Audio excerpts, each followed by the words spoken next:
La Fundación Federalismo y Libertad me convocó a dar mi opinión acerca de estas modificaciones que se intentan implementar en el Código Civil y Comercial de la Nación, porque consideramos que mi ámbito de especialidad, la teoría del derecho privado, ofrece herramientas que nos permiten entender mejor esto que está sucediendo con el intento de reforma.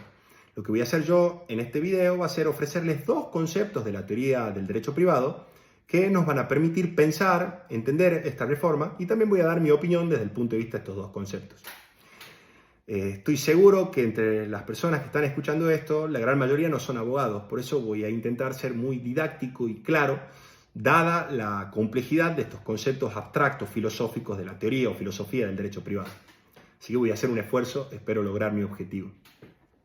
Bueno, los conceptos estos sobre los que les quiero hablar, en realidad, más que conceptos, son teorías del derecho privado. En otras palabras, maneras de entender qué es lo que el derecho privado debe ser.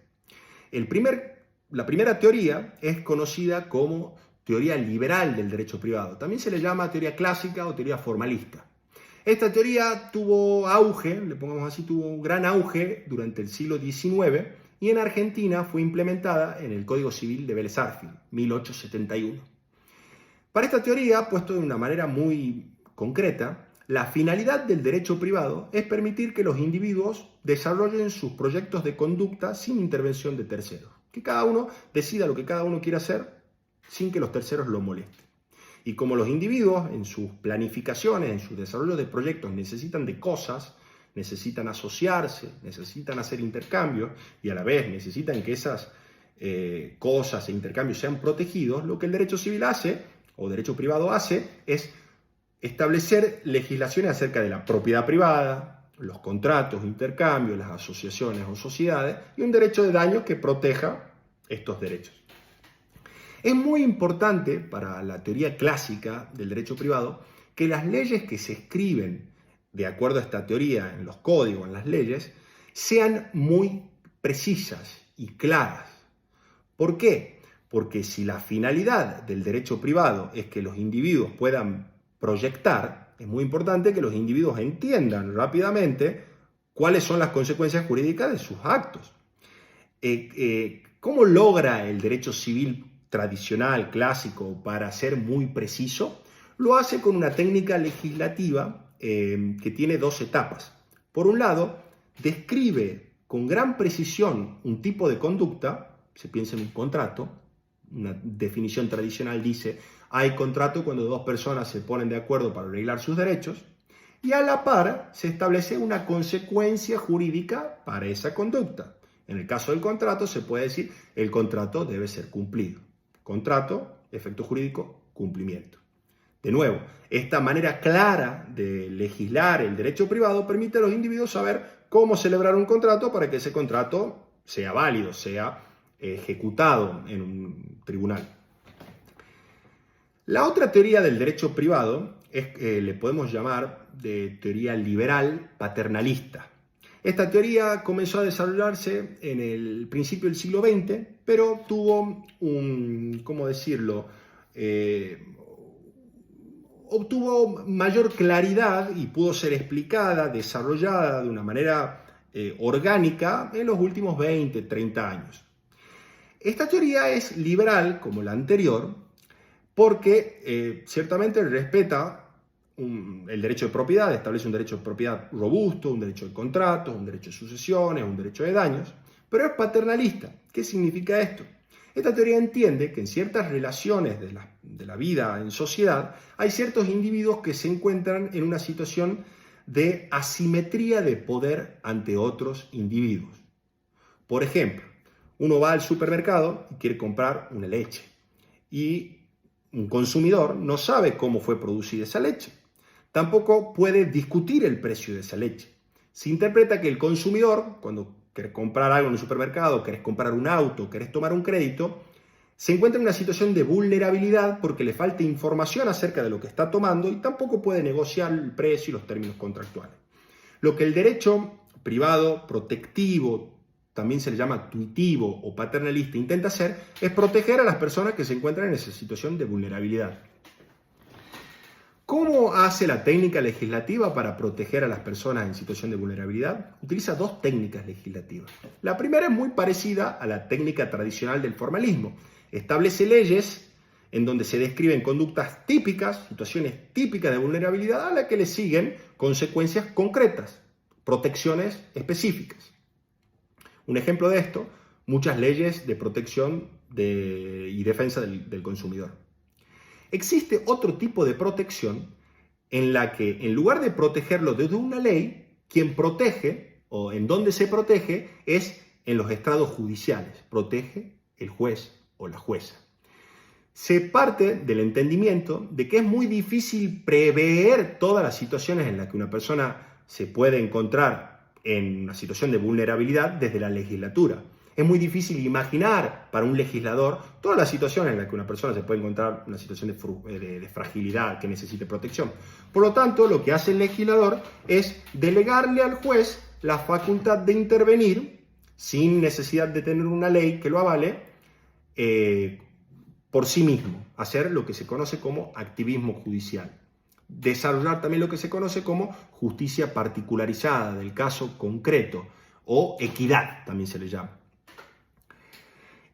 ¿Cómo se instrumenta este tipo de protección? Es muy sencillo. A la par de la norma tradicional de derecho privado que establece un supuesto de hecho y una consecuencia, se establece la delegación al juez de no hacer cumplir la consecuencia. Por ejemplo, si se establece la definición de contrato y la norma que prescribe el efecto de los contratos, a la par se agrega una frase en el mismo artículo que dice: si la jueza interpretara que el cumplimiento del contrato fuera contrario, y se utiliza principios generales como esto, contrario a la moral, a las buenas costumbres o a la dignidad de la persona, la jueza puede no aplicar el contrato. Este tipo de protección judicial se implementó de una manera muy, ¿cómo decirlo?, profusa en el nuevo Código Civil y Comercial de la República Argentina. En el año 2015 se estableció un nuevo código que reemplazó el código anterior, el Código de Vélez Sarsfield del siglo XIX. Y este nuevo código estableció en todos los sectores del derecho privado, en el derecho de contratos, en el derecho a la propiedad, en el derecho de sucesiones, estas normas que permiten a los jueces intervenir cuando ellos encuentren situaciones que merecen su intervención. Este tipo de digamos, protección judicial es muy bueno. ¿Por qué? Porque, bueno, evidentemente, cuando uno se encuentra en una situación de vulnerabilidad, de desprotección, va a contar con un juez que lo ayude.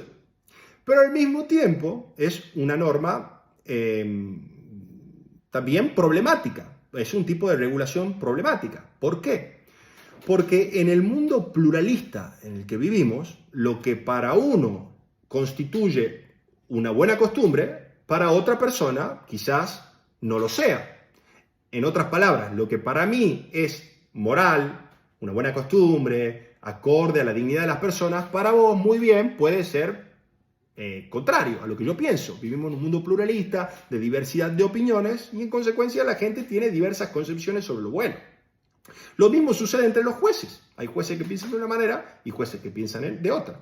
Por lo tanto, es muy difícil prever si el juez tiene la facultad de intervenir de acuerdo a su entendimiento de lo bueno, cuándo el contrato va a ser válido.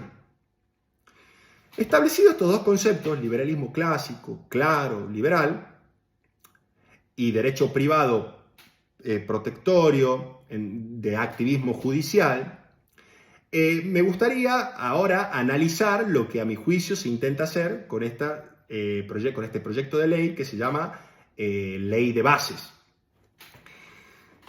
Bien,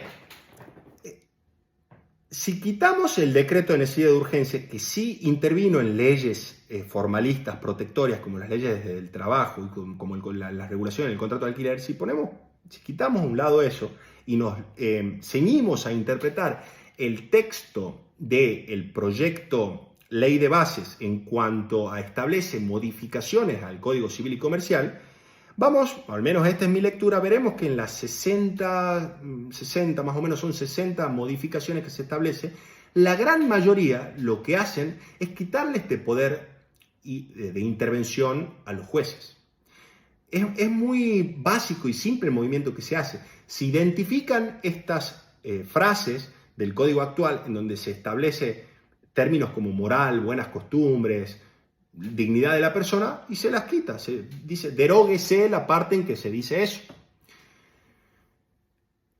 Bien, esta es mi lectura. Es verdad que hay otras introducciones que, bueno, creo que no mucha gente se opondría a otras modificaciones que se hacen, como por ejemplo permitir que los individuos se divorcien en sede administrativa. O sea, esa es otra modificación que se implementa. Por ejemplo, vos te querés divorciar y en lugar de irte a un juzgado, vas al registro civil en donde te casaste y, bueno, te divorciás. O también se establece algo similar respecto a la sucesión. Con tus hermanos, pongamos un ejemplo, querés dividir la herencia que recibiste y en lugar de ir a un juez, a una jueza y pasar por un proceso judicial, vas a un escribano y decís, bueno, tal cosa para vos, y lo hacen en una escritura pública. Son libertades también que se establecen en el proyecto que, desde mi punto de vista, quizá estoy equivocado, no son muy objetables.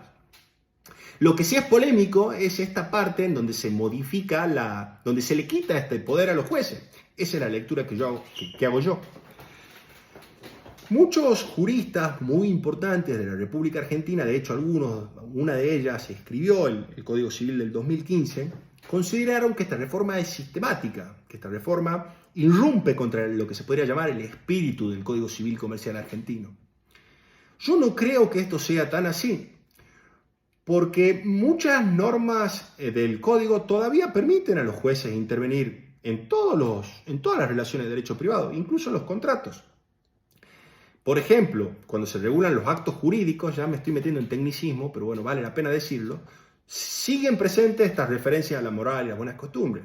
Y lo que es más, cuando se establece el artículo 1, 2 y 3 del Código, que son artículos fundamentales del Código, se le permite a los jueces interpretar la ley o los contratos de acuerdo a principios generales. Entonces, si la reforma no es sistemática, sino que se limita, desde mi lectura, a los contratos y se limita a quitarle esta facultad a los jueces, y al mismo tiempo, si todavía es posible que los jueces, por medio de otros canales interpretativos, puedan seguir modificando los contratos, lo que en realidad hay en esta reforma es un mensaje.